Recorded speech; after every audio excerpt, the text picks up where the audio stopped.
How can they manipulate the vast majority into accepting socialism when they really don't want it? Well, here again we find that they have a plan. The strategy is precise and well tested.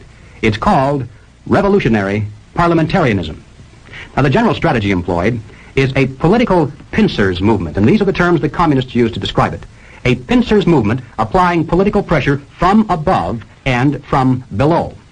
Now, when they talk about pressure from above, they mean using their people and their influence within the very government marked for takeover to bring forward official recommendations for legislation. These come from the highest possible levels and carry the full prestige of the government. The recommendations, of course, are offered supposedly as solutions to national problems.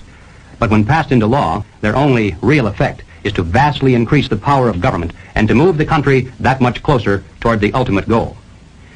The pressure from below, then, involves using their influence over the various mass membership organizations of the country to create the appearance of great popular support for these recommendations. Of course, the members of those organizations must never suspect that they're being used to promote the communist program. Now, the silent majority, the average person with no particular axe to grind, is caught right in the middle. He looks above and sees highly respected spokesmen for government calling for socialist legislation. He looks below and sees mobs of demonstrators shouting for the same thing. He says to himself, has everyone gone crazy, or is it me?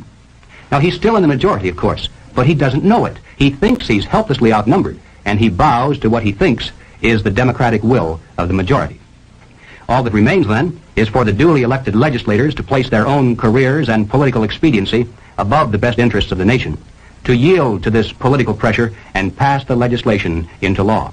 Then the whole process starts all over again with new recommendations from above, new demands from below, and finally new capitulation in the halls of Congress.